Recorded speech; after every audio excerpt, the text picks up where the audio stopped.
1934, Itália campeã do mundo. A Copa do Mundo tinha dado certo.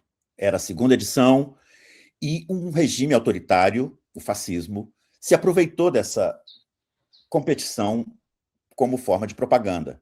Começava ali uma longa história de relações entre futebol e política.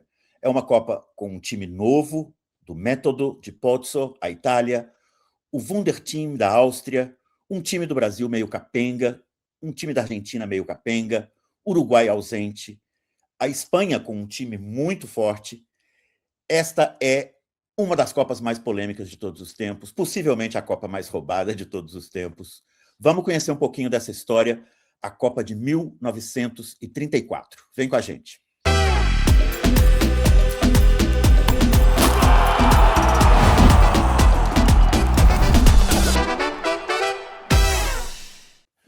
Bom dia, boa tarde, boa noite. Eu sou Idel Bravelar, este é o Meio de Campo, Futebol e Sua História. A gente continua hoje a série de episódios sobre Copas do Mundo, tratando de uma Copa difícil de discutir, porque nós não temos registros videográficos dela, e baseados em relatos, nos trabalhos de imprensa, nos livros, nos artigos, nas fotografias.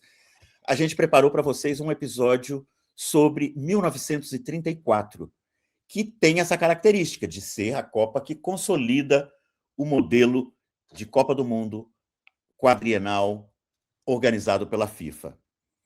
É uma Copa vencida pela Itália, mas cheia de polêmicas, né, Diego? É isso aí, Delber. Então, bom dia, boa tarde, boa noite a todo mundo que está nos assistindo aqui no Meio de Campo, Futebol e Sua História. Vamos falar sobre essa Copa, né? Primeira coisa, a escolha da Itália como sede. Então, em 1930, o torneio começou desacreditado, mas foi um sucesso de público, a gente já pôde conversar sobre ele em outro episódio, e foi um sucesso para a FIFA, né? A FIFA considerou aquilo realmente algo que ela poderia fazer para se tornar uma entidade, uma instituição mais importante, e como de fato aconteceu a partir dali, né? Obviamente, os europeus pouco participaram da Copa de 30, e quando chegou o momento de organizar outra Copa do Mundo, as candidaturas, os países que se voluntariaram para sediar o torneio foram todos na Europa, né? Depois de uma série ali de tratativas e acordos, né, ficaram 2 candidatos. Houve um congresso da FIFA na Suécia, em Estocolmo, em 1932. A Suécia era candidata, mas a candidatura que apareceu com maior força política foi a da Itália. A Itália já há 10 anos, né, já era governada pelo Mussolini, pelo regime fascista, e o Mussolini, apesar de que ele não era um grande entusiasta do futebol, ele compreendia a importância do futebol como um meio de mobilização das massas, e o fascismo estava muito vinculado com essa ideia, né, de mobilizar as massas urbanas, e o futebol era uma ferramenta importantíssima nesse ponto, né?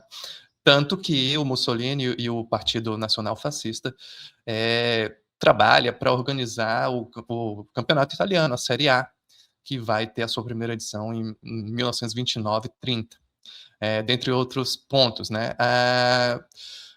A Itália, então, ela consegue fazer os acordos de bastidores e, no fim das contas, a Suécia retira a candidatura e a Itália fica como candidatura única.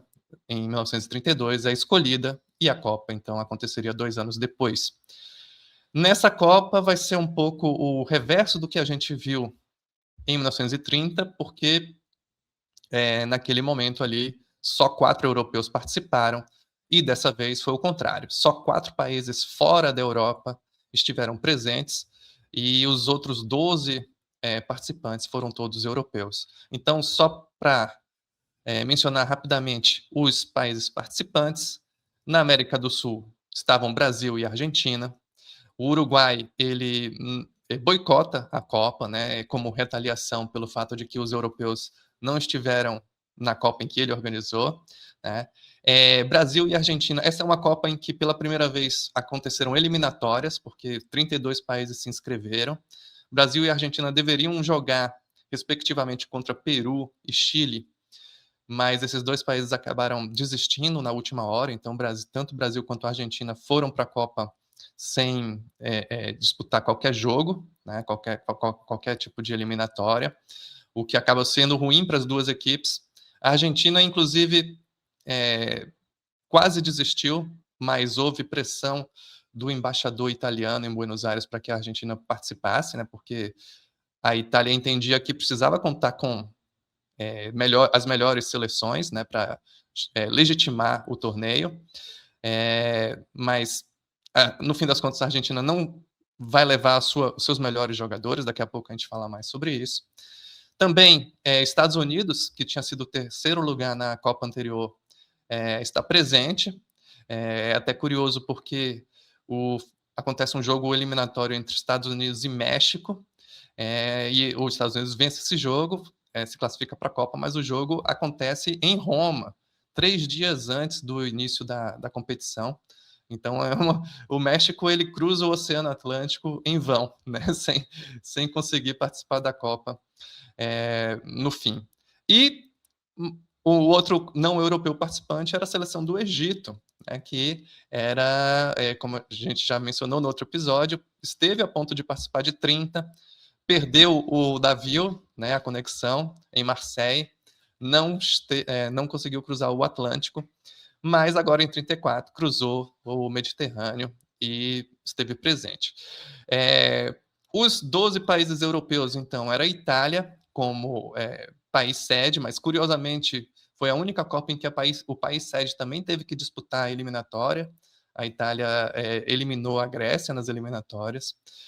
E além da Itália, estavam lá presentes Áustria, Bélgica, Tchecoslováquia, França, Alemanha, Hungria, Países Baixos, Romênia, Espanha, Suécia e Suíça. Tá?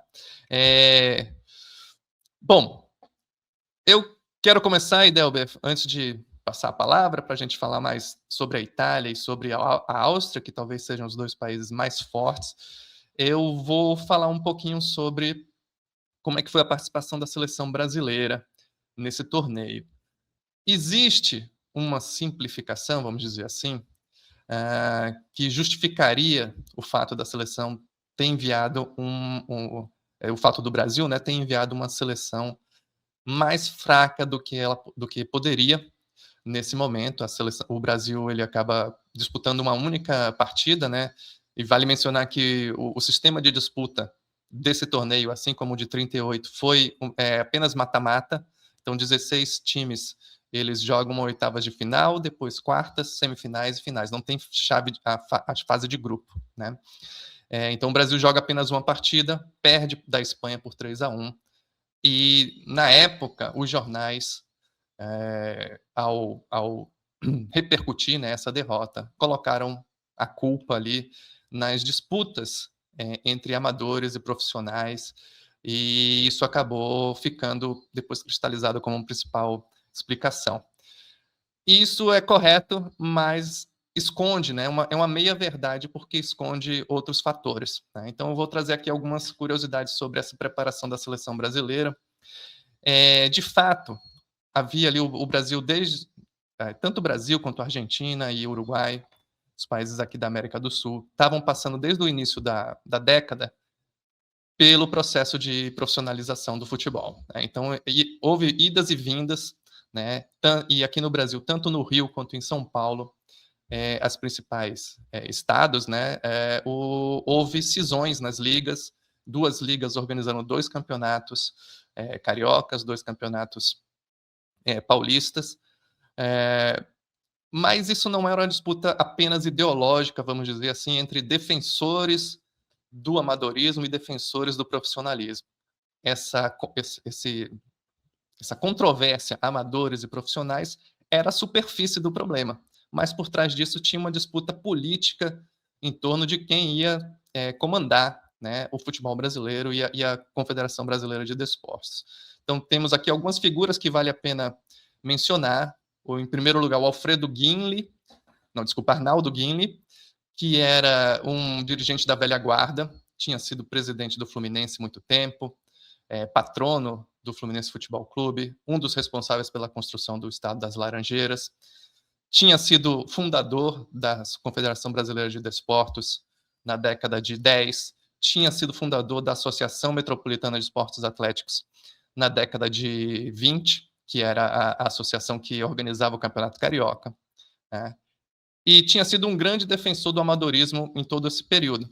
Mas no começo da década de 30, ele começa a perceber que o profissionalismo era inevitável, né? Não adiantava lutar contra a estabelecimento do profissionalismo, então ele passa a defender o profissionalismo. Porém, em 1933, tem uma disputa, uma eleição na AMEA, né, Associação Metropolitana de Esportes Atléticos, em que o Arnaldo Guilhem era candidato, e ele é derrotado por um outsider, né, um forasteiro, que era o Rivadavia Meyer, que era dirigente do Botafogo, e que costurou ali um acordo com os clubes menores, Madureira, Bom Sucesso, e acabou, surpreendentemente, vencendo a eleição e se tornando presidente da AMEA. Por conta dessa derrota, que o Arnaldo Guilhem, então, resolve cair de vez no barco do profissionalismo, porque o Rivadavia Meia, ele defendia o amadorismo, tem muitas declarações dele na época, inclusive dizendo que os jogadores profissionais seriam como gigolôs, né, e coisas do gênero, e o Arnaldo Guilhem percebe que a defesa do profissionalismo era uma forma dele se contrapor politicamente ao Rivadavia, e aí ele ajuda a fundar a Federação Brasileira de Futebol, numa associação com os paulistas, porque a Associação Paulista já era profissional nesse momento, né? E aí o Rivadavia Meia raciocinou, né? Bom, se o Guinle foi se associar com os paulistas, eu vou me associar com o governo federal. E aí era o governo Getúlio, né, nesse momento, e o governo já entendia também, da mesma forma como Mussolini estava fazendo na Itália, embora Getúlio também não fosse nenhum entusiasta do futebol, mas ele entendia a força e o poder do futebol como instrumento de propaganda política. Então ele entra direto nessa associação, né, nesse acordo com o Rivadavia, e vai fazer de tal forma que eles vão eleger o presidente da CBD, que era o Álvaro Catão, e também vai colocar como presidente do Conselho de Administração um cara chamado Luiz Aranha, que era irmão do ministro Oswaldo Aranha, um varguista, né, um getulista, um revolucionário de primeira hora, um dos fundadores do Clube 3 de Outubro, e um grande estrategista político, né? E o Luiz Aranha vai ser uma figura importantíssima. Inclusive, ele vai ser presidente da CBD depois, a partir de 36. Né?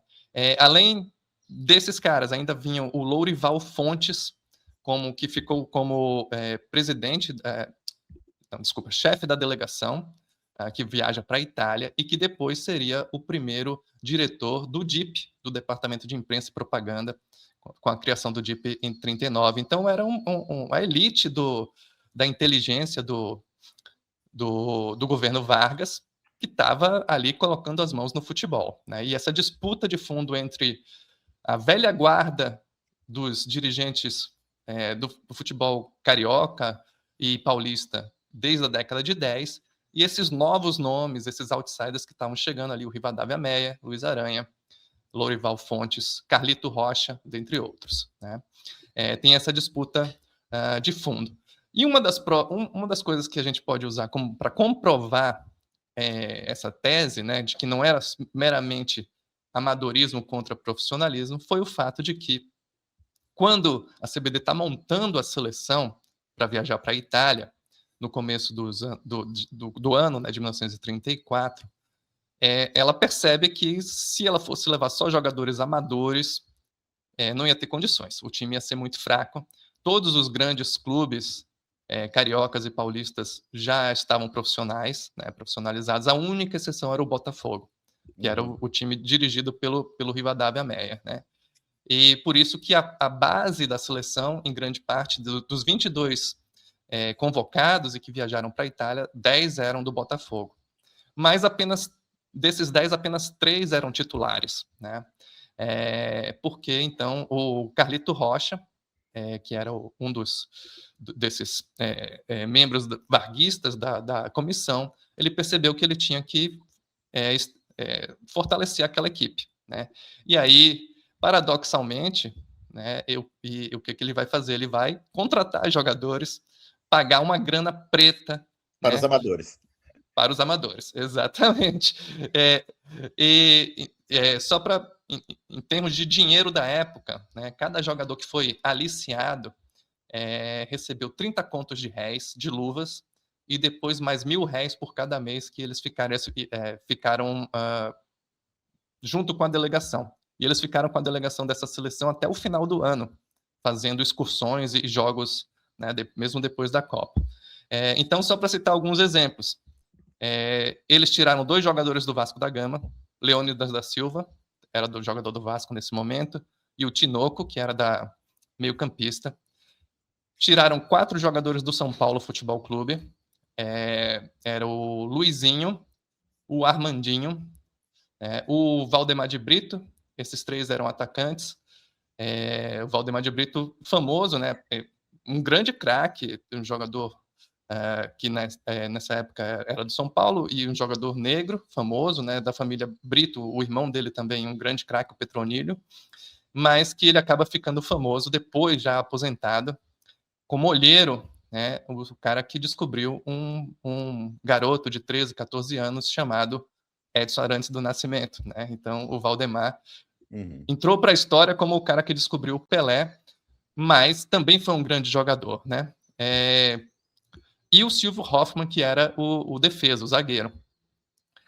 Além disso, eles também chamaram 2 jogadores que estavam no Uruguai, 2 jogadores do sul do país, o Luiz Luz, que era zagueiro, que jogava no Peñarol nesse momento, e o Patesco, nascido em Curitiba, que era atacante e jogava no Nacional.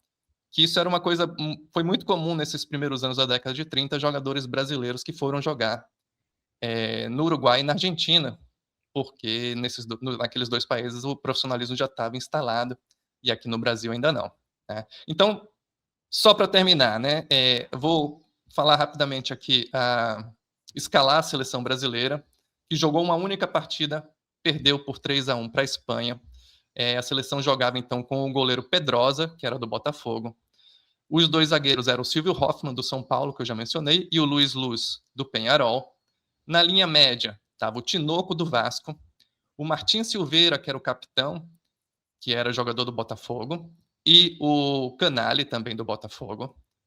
E na linha de ataque, na ponta direita, o Luizinho, do São Paulo, o Valdemar de Brito, do São Paulo, na meia direita, Leônidas como centroavante, Armandinho, do São Paulo, na meia esquerda, e o Patesco, do Nacional, na ponta esquerda. Então, do time titular, realmente, havia só 3 jogadores do Botafogo, e os outros 7 eram aliciados, né? Esses jogadores sofreram um backlash imenso quando eles voltaram para o Brasil, foram chamados de mercenários, né? Enfim, de gigolos e tal, e não conseguiram voltar para os seus times de origem. Boa parte deles vai jogar o campeonato de 36 de 35, desculpa, pelo Botafogo. O Botafogo, inclusive, vai ser campeão carioca. Outros já vão para o Uruguai, né, para jogar no Nacional, no Peñarol. Então, em resumo, quer dizer, essa disputa entre amadorismo e profissionalismo é só a superfície da situação, porque houve uma grana. 30 contos de réis, que foi o que eles receberam de luva, em dinheiro atual, é algo em torno de 50, 60 mil dólares, né? Descontado aí, fazendo todas as atualizações monetárias. Para comparar, por exemplo, com que o Leônidas da Silva, depois, quando ele assina um contrato com o Flamengo, a partir de 36, era o maior craque brasileiro, o cara que era melhor pago, o Leônidas, no contrato dele era 25 contos de réis por ano, ou seja, só essa luva, esses 30 contos de réis, já eram mais do que um ano inteiro de salário do Leônidas 2 anos depois. Então, era muita grana, né? Era o suficiente para comprar um imóvel, né, no Rio de Janeiro ou em São Paulo. Então, amadorismo peronomútil, né? Realmente, o que possibilitou a derrota do Brasil foi o fato de que o time era completamente desentrosado, né? A seleção brasileira havia jogado a última vez em dezembro de 1932, numa excursão ao Uruguai, no qual o Brasil, inclusive, vence o título da Copa Rio Branco, né, um título famoso da Copa Rio Branco de 32, mas depois passou todo o ano de 33 sem se reunir e não fez nenhum tipo de jogo preparativo. O primeiro jogo que a seleção joga já é direto na Copa do Mundo. Aqueles jogadores nunca tinham jogado juntos, né? E eles chegam em Gênova, né, onde aconteceu a partida, 2, 3 dias antes do jogo. Então ainda estavam ali no jet lag, vamos dizer, depois de atravessar o Atlântico inteiro. E desconhecimento também com relação à equipe espanhola, né, que era uma equipe forte. A gente ainda vai falar um pouquinho dela quando estiver falando da Itália também. Mas a Espanha vence, abre 3-0 ainda no primeiro tempo. Os brasileiros ficam surpresos, né? Depois o Leônidas ainda diminui o jogo, faz um gol, né? Diminui, mas não tem no segundo tempo, né? Mas já não tem recuperação e a seleção é desclassificada, né? Depois, como eu falei, a seleção ainda joga alguns jogos ali na Europa, na Iugoslávia, na Espanha e em Portugal, faz amistosos. Não é na Iugoslávia e na Espanha o Brasil perde 2, 3 partidas e empata outras, e só chegando em Portugal mas também não jogou contra a seleção portuguesa, jogou contra o Porto, o Sporting e um combinado do Benfica com o Belenenses, e aí finalmente o Brasil vence algumas partidas. Depois, voltando para cá, eles vão jogar um monte de jogos em Salvador e em Recife para fazer dinheiro para a CBD. Antes de passar a palavra, comentário rápido sobre a seleção da Argentina, porque a Argentina estava num processo muito parecido com o que ocorreu no Brasil, entre disputas entre amadores e profissionais, e acaba levando uma seleção só de jogadores amadores. Então, quando a gente compara o plantel da seleção argentina da Copa de 30, que foi vice-campeã, e da Copa de 34, não tem um jogador sequer, né, que tenha jogado nas duas edições. Os jogadores que vão para 34 são todos de times menores, não tem jogador do Boca, nem do River, nem do Racing, né? Vai ter jogadores do Colón de Santa Fé, do Unión de Santa Fé, do Godoy Cruz, do Independiente Rivadavia. Então, muitos jogadores de times das províncias e também jogadores de times menores ali de Buenos Aires. Então, a seleção argentina, essa sim, era muito mais frágil até do que a seleção brasileira. Os argentinos, inclusive, como eu falei, né, chegaram a pensar sobre a hipótese de não enviar um time, mas o embaixador italiano em Buenos Aires insistiu muito para que eles fossem, e eles acabaram enviando essa seleção mais fragilizada, que também foi derrotada no primeiro jogo. Perdeu para a Suécia por 3-2. E é curioso, né, na verdade, que dos 4 times não europeus que jogaram as oitavas, todos foram eliminados. O Brasil perdeu por 3-1 para a Espanha, a Argentina perdeu da Suécia 3-2. Os Estados Unidos, que já era um time muito mais fraco do que o de 30, levaram 7-1 da Itália.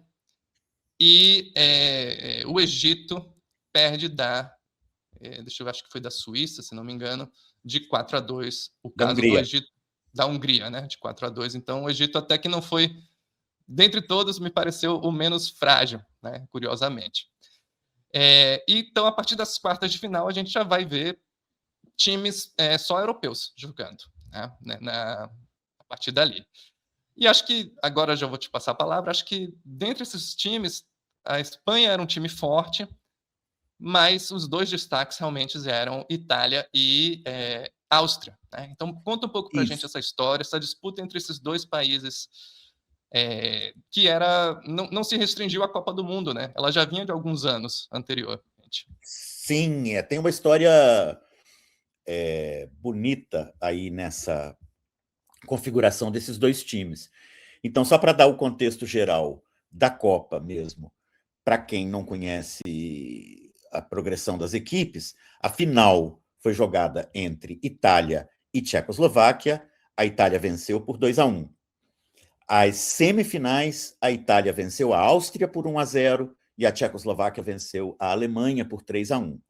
Então, a disputa de terceiro lugar se dá entre Alemanha e Áustria, o que já é uma situação um pouco tensa naquele momento, certo? Nós estamos em 1934, Hitler já comanda, já é o chanceler da Alemanha, e já existe conversa expansionista na Alemanha, né?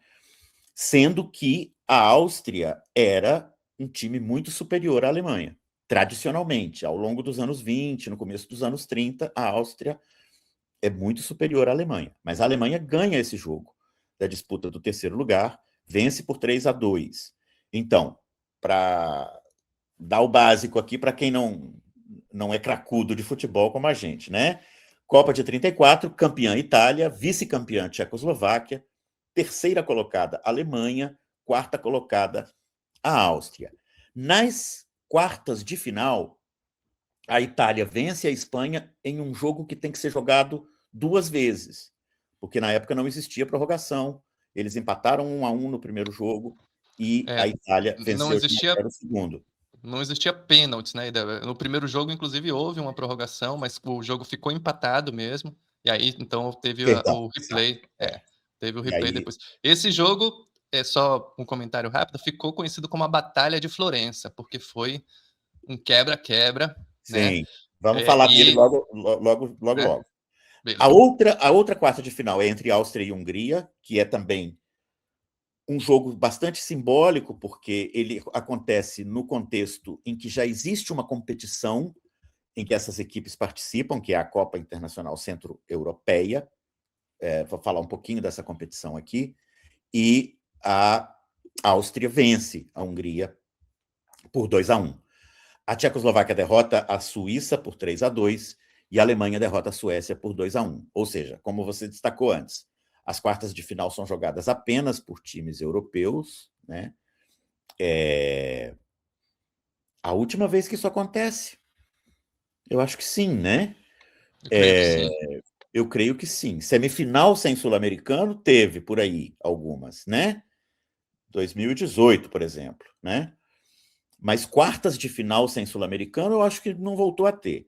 A Copa de 34 e a Copa de 38 entrariam para a história como as duas únicas Copas em que foi tudo mata-mata, certo? Não tinha grupo, ou seja, você chegava lá, perdia um jogo, voltava para casa.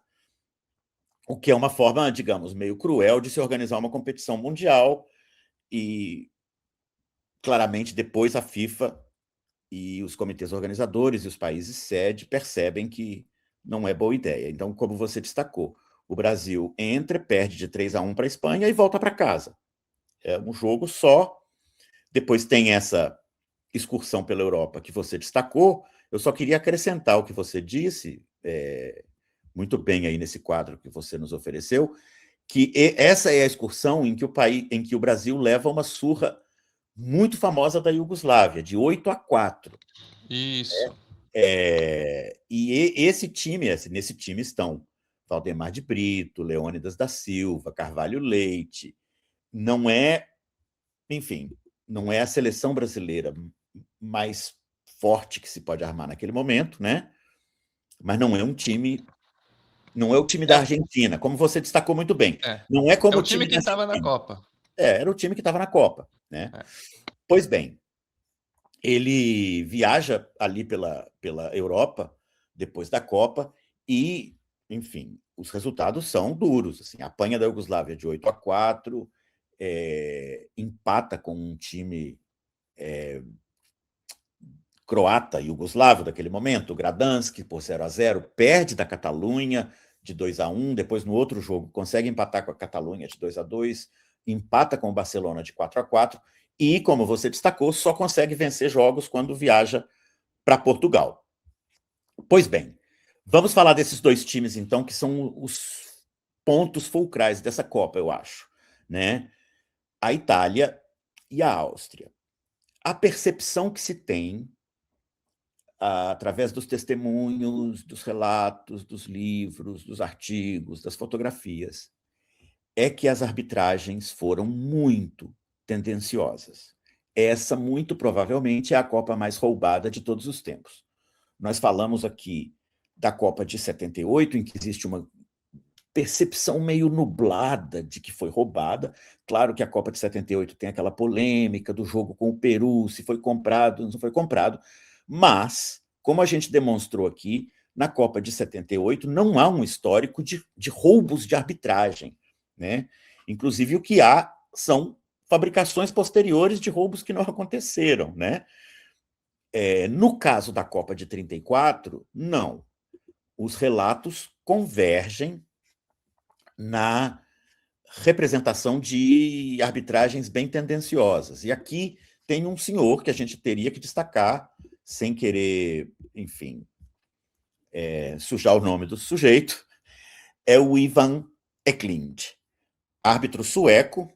Ele é o árbitro que apita a semifinal entre Itália e Áustria e apita a final entre Itália e Tchecoslováquia, o que já é meio estranho, né? O mesmo juiz apitar a semifinal e a final jogada pela mesma equipe. É um caso que a gente não voltaria a ver, acredito eu. O Eklund, perdão. O Eklund, ele viria depois a apitar um jogo do Brasil, na Copa de 38, que é a vitória do Brasil sobre a Polônia. Tem pelo menos um jornalista canadense que afirma que o Eklund se reuniu com o Mussolini antes dos jogos da semifinal e da final. Em todo caso, a utilização dessa Copa como ferramenta de propaganda do fascismo é bem estabelecida. Mussolini estava presente nos jogos. A constante propaganda da concepção fascista de corpo, né? Como corpo saudável, forte, másculo, etc., é uma constante nessa Copa. E a forma como a Itália marca alguns de seus gols nessa Copa, empurrando o goleiro para dentro do gol, é bastante suspeita. Isso não quer dizer que a Itália não fosse um bom time. A Itália era um bom time, né? Mas havia perdido a Copa Centro-Europeia em casa para a Áustria, no mesmo ano. Em fevereiro, fevereiro de 34, isso mesmo. Então, esse dado valeria a pena a gente destacar, né? Essa Copa, ela é uma ideia do Hugo Meisel.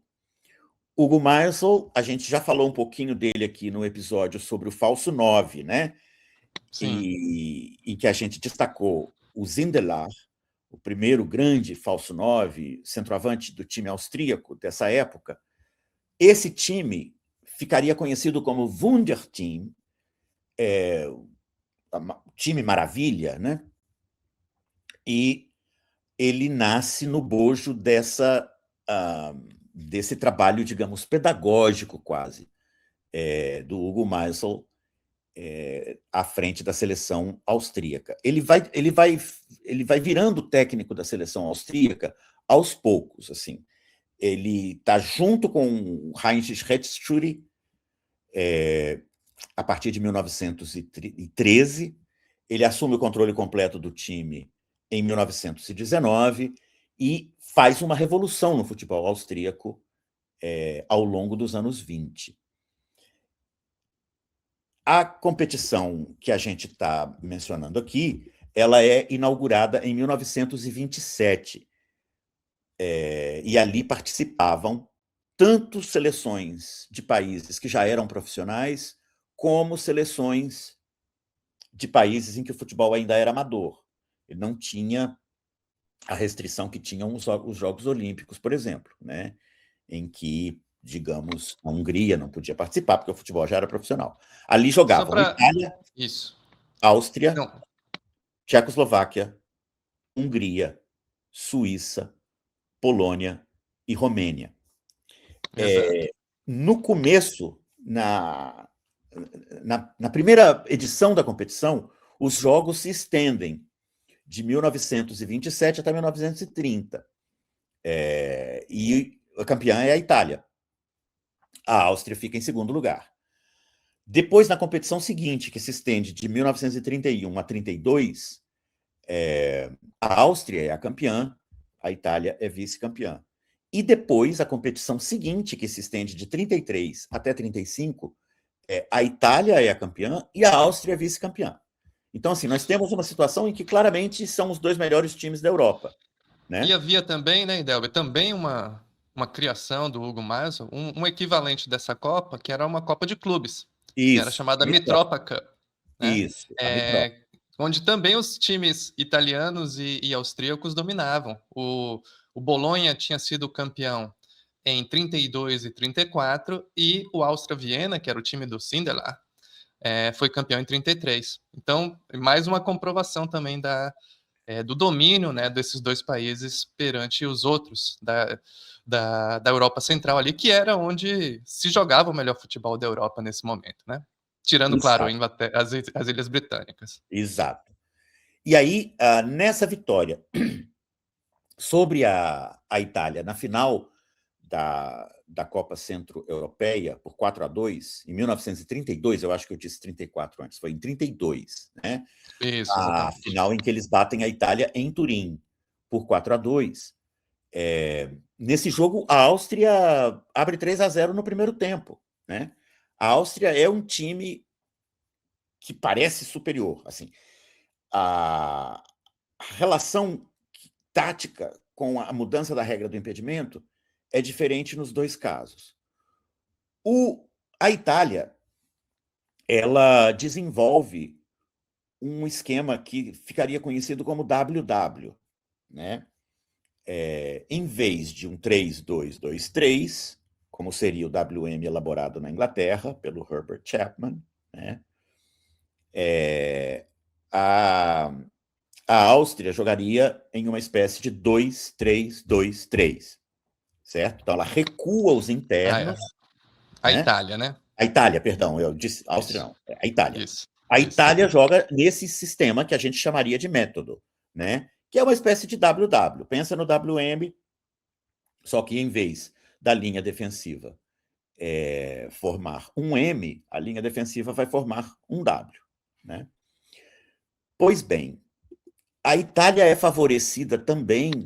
Só um comentário rápido sobre as duas formas, né? A forma italiana e a forma austríaca de se adaptar ao WM, né? Enquanto que na Inglaterra, no WM, o Chapman, né, recua o centro médio, ele passa a ser um zagueiro. A diferença é que na Itália o centro médio ainda era um jogador com aquela mesma aura, né, de craque do time. Sim. Então, o Vittorio Pozzo, que era o técnico italiano, ele não recua, e por isso que ficam 2-3, né?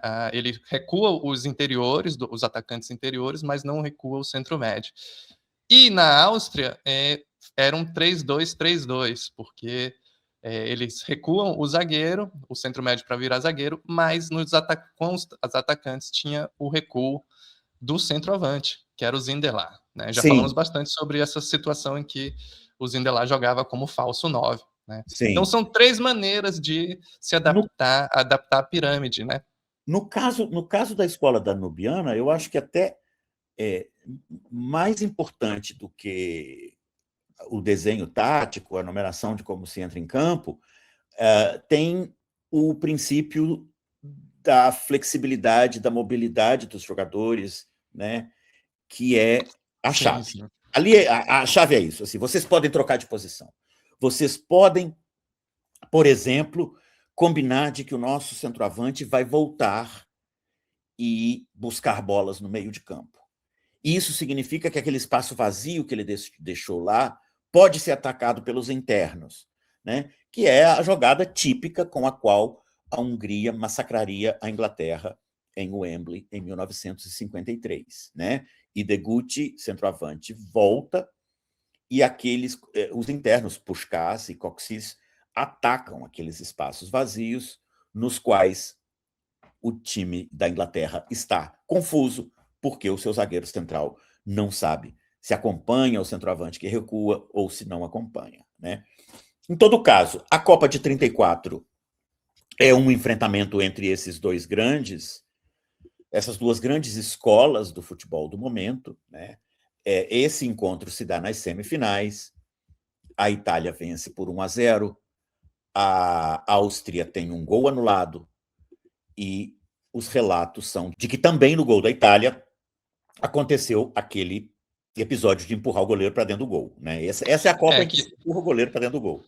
E que aconteceu 2 vezes, né? Tanto nas quartas contra a Espanha, que é o jogo que eu falei que era a Batalha de Florença, né? A Espanha sai na frente, aos 30 minutos faz 1-0.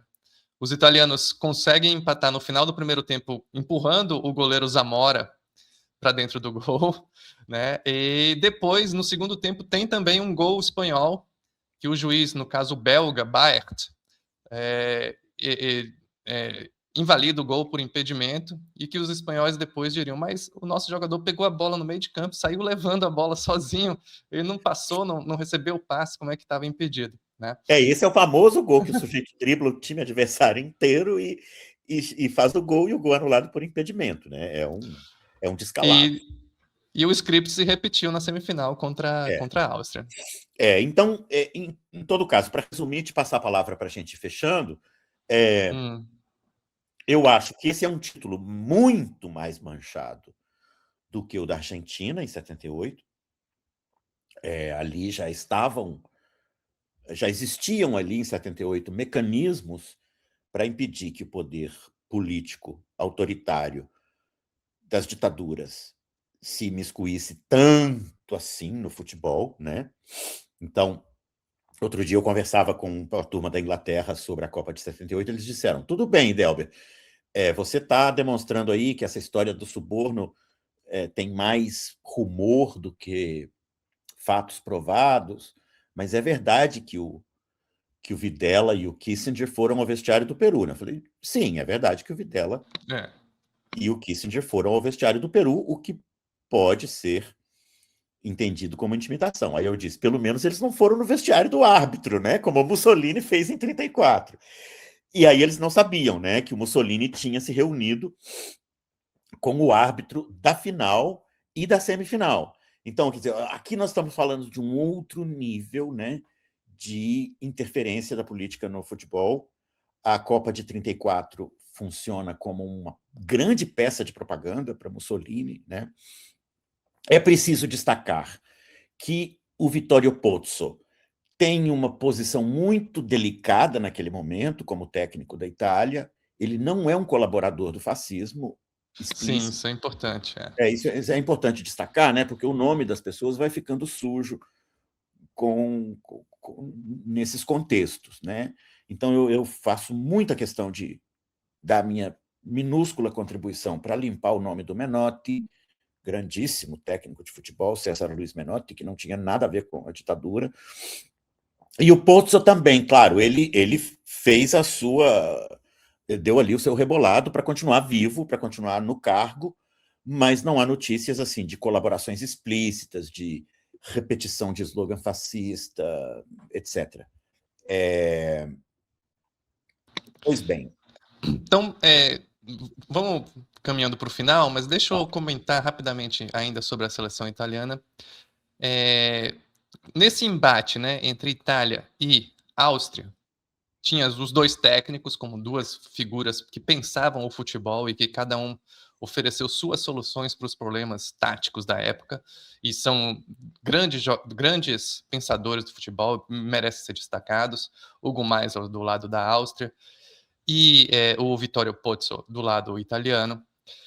E agora, dentro de campo, essas disputas também estavam corporificadas, né, em dois jogadores. A gente até já teve a oportunidade de falar um pouquinho sobre isso no episódio em que falamos sobre o Zindelar, né, no episódio sobre Falso 9. E essa disputa entre Zindelar e o centro-médio italiano Luiz Monti caracterizava realmente essa disputa entre essas duas escolas.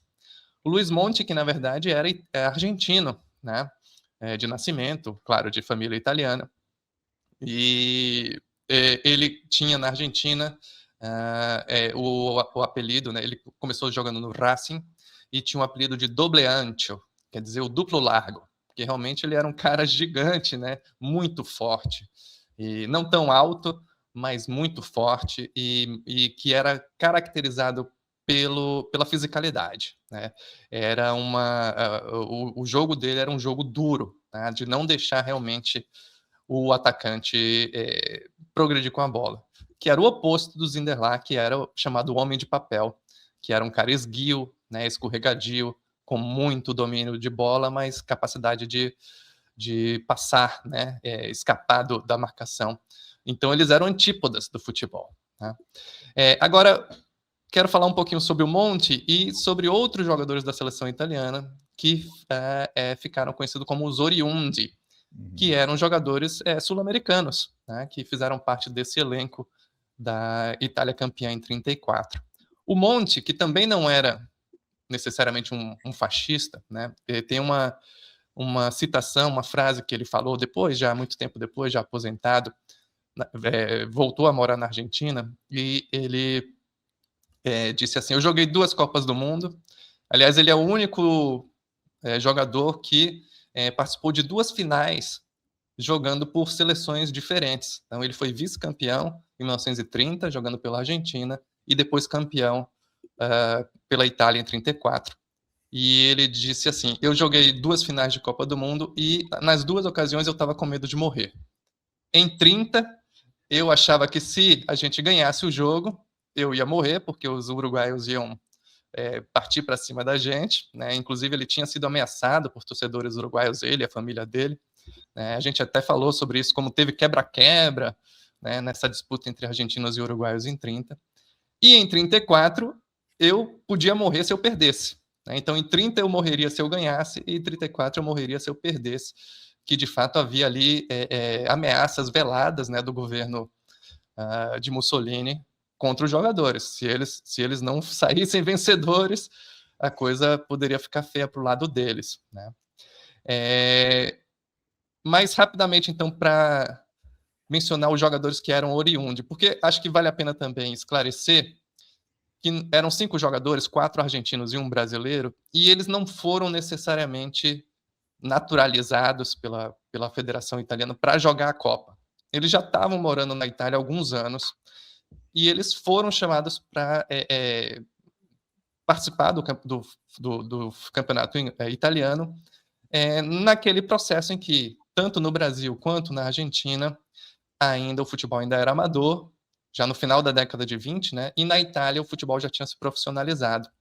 Em 27 tem uma lei muito importante em que o fascismo, né, o governo fascista, ele proíbe a presença de jogadores estrangeiros no campeonato italiano. O campeonato era cheio de jogadores da Europa Central, húngaros, austríacos, tchecos, e muitos judeus. Né? Então esse decreto proíbe esses jogadores. Ainda ficam muitos técnicos da Europa Central ali nos times italianos. Mas uma das saídas que eles encontraram foi, bom, já que a gente não vai trazer judeus da Europa Central, vamos trazer sul-americanos, porque são todos filhos de italiano e, tecnicamente, eles têm nacionalidade italiana, eles têm o passaporte, então, para todos os efeitos, são italianos. Né? E aí começa a vir uma leva de jogadores argentinos, uruguaios, brasileiros nos times da bota. Né? O primeiro deles, um dos primeiros a chegar, é o Roberto Orsi, que vai jogar nessa seleção na ponta esquerda, inclusive vai fazer o primeiro gol da final contra a Tchecoslováquia sai na frente e o Orsi empata, depois o Schiavio acaba virando o jogo, a Itália campeã. O Roberto Orsi, ele começa jogando ele começa no Independiente, de Avellaneda, depois vai para a Juventus em 1928. Ele fica muitos anos jogando na Juventus. Em 1931, chega o Monti, que vai do Racing também para a Juventus. Tem um outro titular, né? Esse jogava na ponta direita, que era o Enrique Guaita, que ele era o que chegou por último. Ele chega vai jogar na Roma, chega no campeonato de 33, 34, mas ele se destaca, ele é o artilheiro do campeonato, então acaba sendo também selecionado. Tem o Atílio De Maria, que esse, junto com o Monti, é o único caso de um jogador que estava no elenco da seleção argentina em 30, mas diferente do Monti, que foi titular nas duas Copas, o De Maria ele era reserva, não jogou nem... Ele chega a jogar na fase de classificação em 30 e em 34 ele nem entra em campo, mas fazia parte do plantel. Então eram esses 4 argentinos, Orsi, Monti, Guaita e De Maria, e o jogador brasileiro, que era o Anfilóquio Guarisi, conhecido no Brasil como Filó, e na Itália como Guarisi. O Filó, ele era Anfilóquio Guarisi Marques, o nome dele. Ele era filho de uma italiana e de um português. O pai dele era presidente da Portuguesa de Desportos, então ele começou jogando na Portuguesa. Depois ele já se destaca no Campeonato Paulista e vai para o Paulistano. Inclusive participa daquela famosa excursão do Paulistano em 1925, né, para a Europa. Depois vai para o Corinthians, e aí em 1931, junto com uma leva gigante de jogadores, ele vai jogar na Lazio. Esse time da Lazio ficou famoso, conhecido como, na época, né, os jornais italianos já chamavam de o Brasilásio, porque tinha 10 jogadores brasileiros, né? O Filó, muitos jogadores, o Del Débio, jogadores, o Amilcar, jogadores do Corinthians, do Palestra Itália de São Paulo e do Palestra Itália de Belo Horizonte, né? A família Fantoni, que eram... tinha o Fantoni 1, 2 e 3.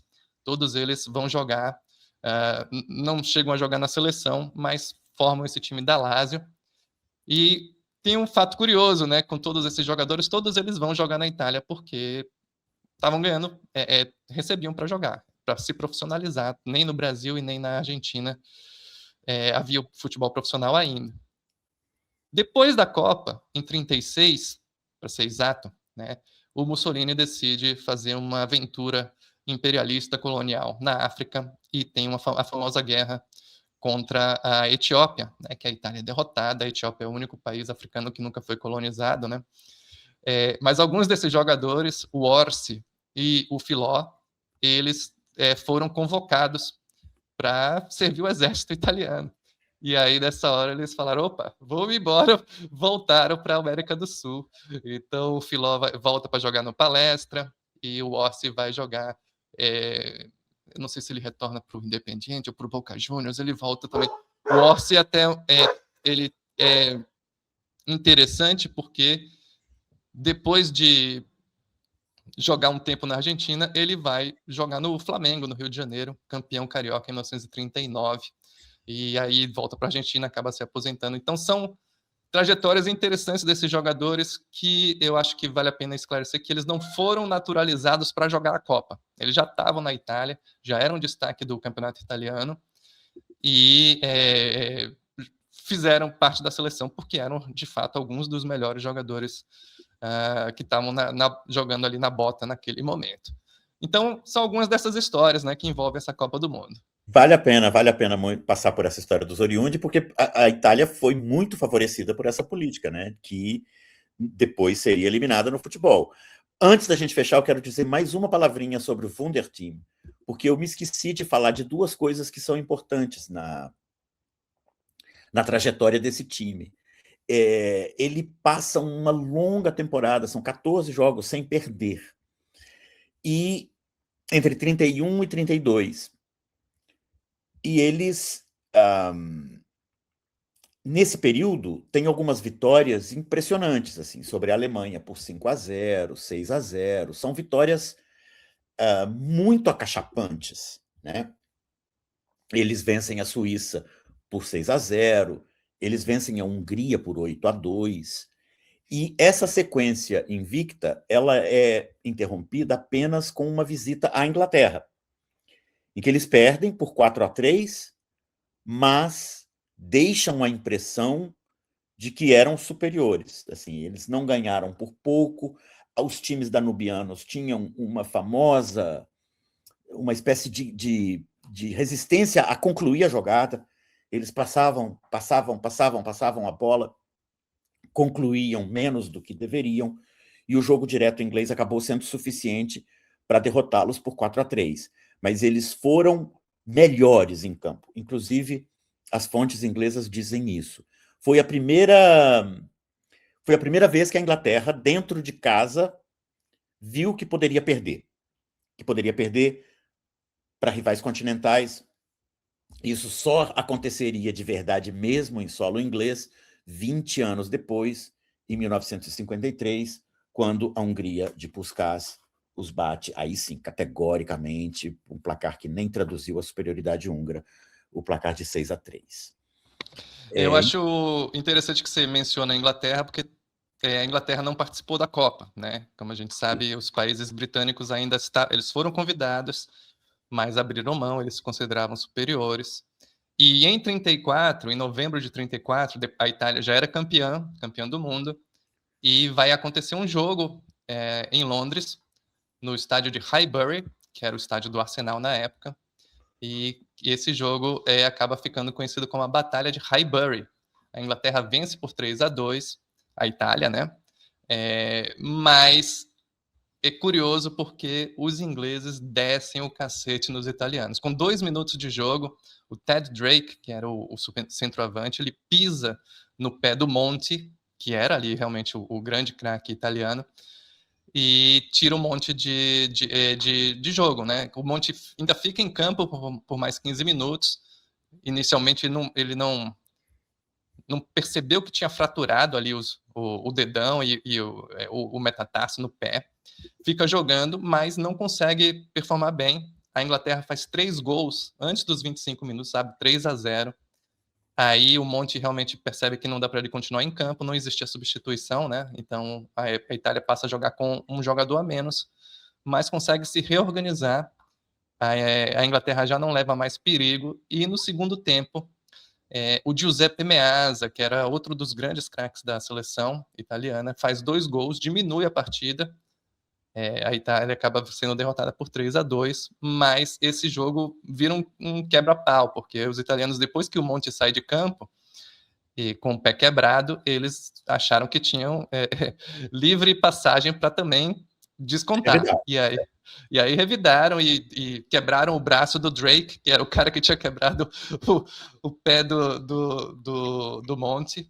Então esse jogo acabou ficando famoso depois como a Batalha de Highbury. E a Inglaterra, depois do jogo, se proclamou a verdadeira campeã do mundo, porque venceu os falsos campeões do mundo, supostos campeões do mundo, que seriam os italianos, né? Só para finalizar, Idelber, então, fechar com o campinho, o time italiano campeão do mundo jogava com Combi, era o goleiro, na defesa o Monzeglio e o Alemandi, na linha média Ferraris, Monti e Bertolini, e no ataque o Guaita, o Meazza, o Schiavio, como centroavante, Ferrari como meia esquerda e o Orsi na ponta esquerda. Então, 3 daqueles argentinos, né? O jogador brasileiro, o Guarizi, ele joga só no jogo contra os Estados Unidos, faz até um gol, né, o Filó, mas depois o titular mesmo da ponta direita era o Guaita. E com esse time, a Itália é campeã do mundo em 1934. É verdade isso. que ela se confirmaria campeã em 38, aí já sem ajuda do juiz, né, na Copa seguinte, e também campeã, a medalha de ouro nas Olimpíadas de 36, né, em Berlim. Então, demonstrando que, apesar da roubalheira, era um time forte. Era um sem time dúvida bom, nenhuma. não foi campeão sem méritos, né? Acho que a gente tentou aqui dar uma boa balanceada, né, entre reconhecer os méritos da Itália e não deixar de reconhecer as circunstâncias absolutamente de exceção em que aconteceu essa Copa. Então é isso. É isso Um aí. abração para os espectadores, ouvintes. Nós somos Meio de Campo, o Futebol e Sua História, podcast semanal, editado e apresentado por Idelber Avelar, Diego Ambrosini, aqui na plataforma do Meio. Se você não é inscrito no canal do Meio, inscreva-se tem aí a nossa playlist, que você pode favoritar. No Spotify, no Apple Podcast, a sua avaliação ajuda muito. Bota as estrelinhas lá para a gente, bota a sua curtida no YouTube, discuta o que discordou, acrescente alguma sugestão que tenha, e a gente volta semana que vem. Um abraço. É isso aí, pessoal. Um abraço. Até a próxima. O Brasil não está dividido em dois. Está dividido em 5 realidades muito distintas.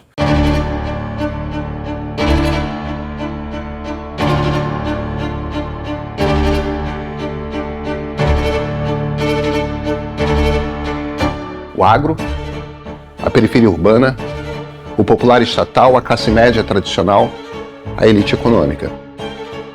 Há 5 sentidos de tempo, 5 noções de ambição, 5 conjuntos de valores.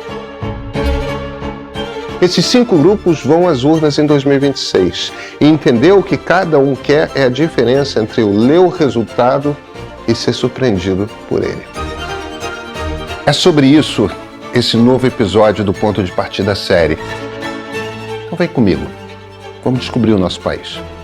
Eu sou Pedro Doria, editor do Meio, e esse é o Ponto de Partida.